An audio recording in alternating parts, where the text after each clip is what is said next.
Breaking news आ रही है Syria से। इजरायल की सेना ने सीरिया के अलेप्पो एयरपोर्ट पर मिसाइल से हमला बोल दिया। पिछले 15 दिन में यह दूसरी बार है जब इजरायल ने अलेप्पो एयरपोर्ट को मिसाइल से निशाना बनाया। दावा किया जा रहा है कि इजरायल के लड़ाकू विमानों ने भूमध्य सागर के ऊपर से एयरपोर्ट पर एक के बाद एक कई मिसाइलें दागी, जिससे पूरा शहर थर्रा उठा। हालांकि ये जानकारी नहीं मिल सकी है कि इजरायल के इस हमले में कितने लोग मारे गए, कितने घायल हुए, लेकिन पश्चिमी मीडिया का दावा है कि इजरायल की इस एयर स्ट्राइक से अलेप्पो एयरपोर्ट को काफी नुकसान पहुंचा, जिसकी वजह से एयरपोर्ट को बंद कर दिया गया। हालांकि इस हवाई हमले के बारे में इजरायल की तरफ से भी कोई जानकारी नहीं दी गई, लेकिन इस हमले से पूरा अलेप्पो शहर दहल गया। लड़ाकू विमानों से किए गए इस हमले का एक वीडियो भी सामने आया, जिसमें रात के वक्त अलेप्पो एयरपोर्ट पर मिसाइलों के गिरने के बाद वहां कई धमाके होते दिखाई दिए। धमाके की वजह से वहां तेज रोशनी के साथ आग का बवंडर उठता दिखाई दिया। देखकर ऐसा लगा जैसे वहां कोई ज्वालामुखी फटा हो। पश्चिमी मीडिया ने दावा किया कि भूमध्य सागर के ऊपर उड़ान भरते हुए इजरायल के लड़ाकू विमानों ने अलेप्पो एयरपोर्ट को निशाना बनाया। टारगेट को तबाह करने के लिए इजरायली फाइटर जेट ने एक के बाद एक कई मिसाइलें बरसाई, जिनमें एयरपोर्ट को काफी नुकसान पहुंचा। लेकिन ये पहला मौका नहीं है जब इजरायल ने सीरिया के अलेप्पो शहर पर धावा बोला है। इससे पहले 8 मार्च को भी इजरायल ने अलेप्पो में मौजूद एक रिहायशी इमारत को अपनी मिसाइल से तबाह कर दिया था, जिसमें 3 लोगों की मौत हो गई थी। पश्चिमी मीडिया का कहना है कि इजरायल ने जिस इमारत को निशाना बनाया था उसमें चरमपंथी संगठन हिजबुल्लाह के कई लड़ाके रह रहे थे, जिसकी भनक लगते ही इजरायल की सेना ने उन पर धावा बोल दिया था। इजरायल की उस एयर स्ट्राइक की वजह से अलेप्पो एयरपोर्ट को भी नुकसान पहुंचा था। इजरायल का आरोप है कि भूकंप प्रभावित लोगों को मदद पहुंचाने की आड़ में ईरान सीरिया में चरमपंथी संगठन हिजबुल्लाह के लिए हथियार जमा करने में जुटा है, और इसीलिए इजरायल ने एक बार फिर सीरिया में घुसकर अलेप्पो एयरपोर्ट पर मिसाइलें बरसा दी। इधर दिल्ली में 24 घंटे के अंदर दूसरी बार भूकंप के झटके महसूस किए गए। इसकी तीव्रता रिक्टर स्केल पर 2.7 मापी गई, और इस भूकंप का केंद्र पश्चिमी दिल्ली था। एक दिन पहले भी दिल्ली एनसीआर समेत पूरे उत्तर भारत में भूकंप के तेज झटके महसूस किए गए थे, जिसका केंद्र अफगानिस्तान का हिंदू कुछ क्षेत्र था, और रिक्टर स्केल पर वो उसकी तीव्रता 6.6 मापी गई। उधर खबर है कि नेटो ने यूक्रेन के साथ मिलकर 2 महीने के अंदर जंग खत्म कराने का प्लान बना लिया।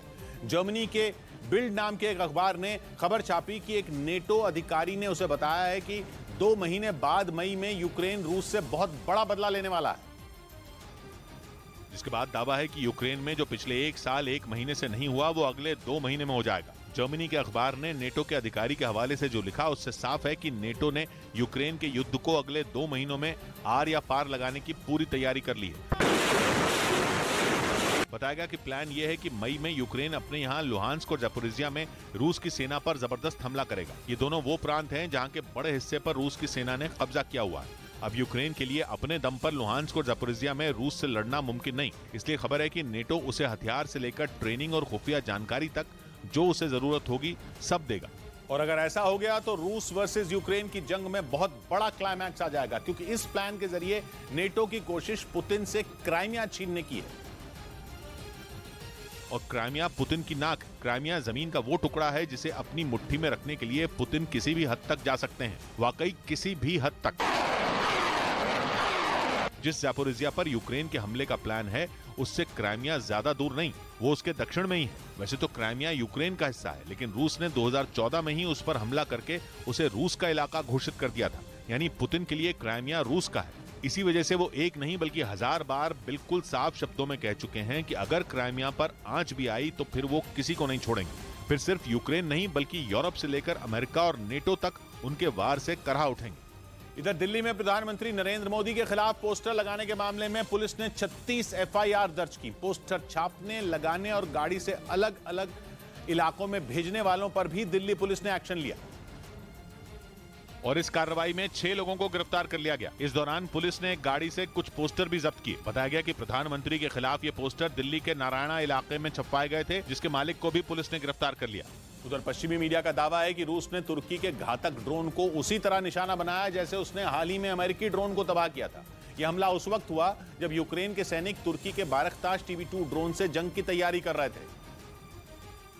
तभी रूस के सुखोई 27 लड़ाकू विमान ने उस पर अटैक कर दिया। हालांकि इस बात की जानकारी नहीं मिल सकी कि यह हमला किस इलाके में हुआ, लेकिन पश्चिमी मीडिया का दावा है कि रूसी सेना के हमले में तुर्की के बारकताश TB2 ड्रोन को ज्यादा नुकसान नहीं पहुंचा। खबर है कि हमले के वक्त यूक्रेन के सैनिक युद्ध का अभ्यास कर रहे थे। इसी बीच रूस का एक सुखोई 27 लड़ाकू विमान इस ड्रोन के नजदीक पहुंच गया, और जिस तरह हाल ही में अमेरिकी MQ-9 रीपर ड्रोन को निशाना बनाया गया था, उसी तरह उसे भी उड़ाने की कोशिश की गई। उधर बिहार में मंत्रियों के वेतन और भत्ते में बढ़ोतरी कर दी गई। नीतीश कुमार की अध्यक्षता में हुई कैबिनेट बैठक में इस फैसले पर मोहर लगी, जिसमें मंत्रियों के वेतन और भत्ते में हर महीने 30 से 35 हजार रुपए की बढ़ोतरी तय हुई। इस इजाफे के बाद अब बिहार में मंत्रियों का वेतन और भत्ता करीब 2,70,000 प्रति महीना हो जाएगा। इससे पहले विधायकों और पार्षदों के वेतन और भत्ते बढ़ाए गए थे।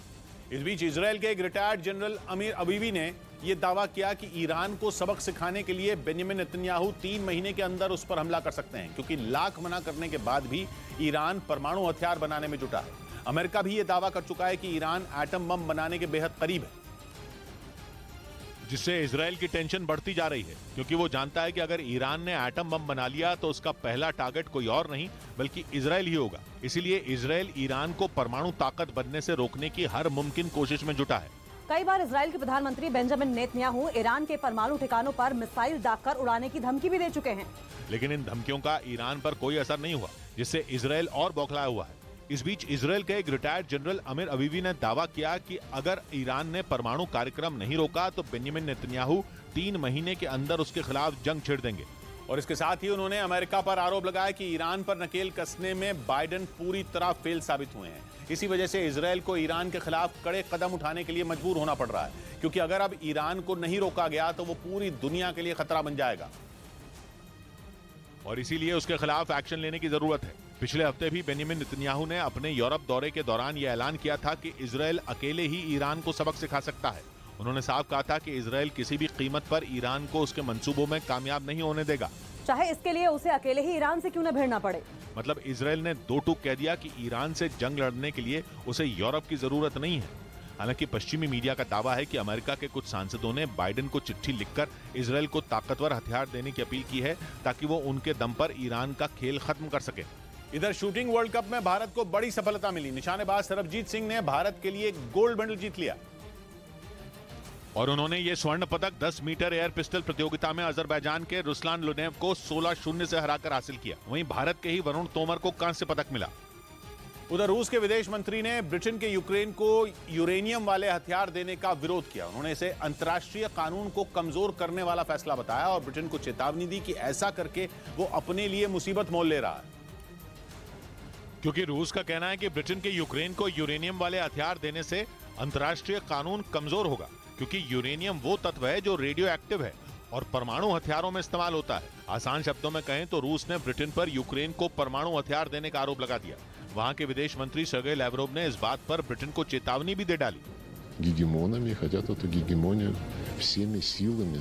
हालांकि पुतिन ये बात जानते हैं कि ब्रिटेन यूक्रेन को डिप्लीटेड यूरेनियम वाला गोला बारूद दे रहा है, जिनका इस्तेमाल वो चैलेंजर 2 बैटल टैंकों में करता है। ब्रिटेन दावा करता है कि उसके ये टैंक दुश्मन के आगे कभी भी फेल नहीं हुए और उसके चैलेंजर 2 बैटल टैंक रूस के टैंकों से कई गुना ज्यादा हैं। यूक्रेन से पहले ब्रिटेन ये टैंक ओमान को भी दे चुका है और उसके इसी टैंक में डिप्लीटेड यूरेनियम का इस्तेमाल होता है।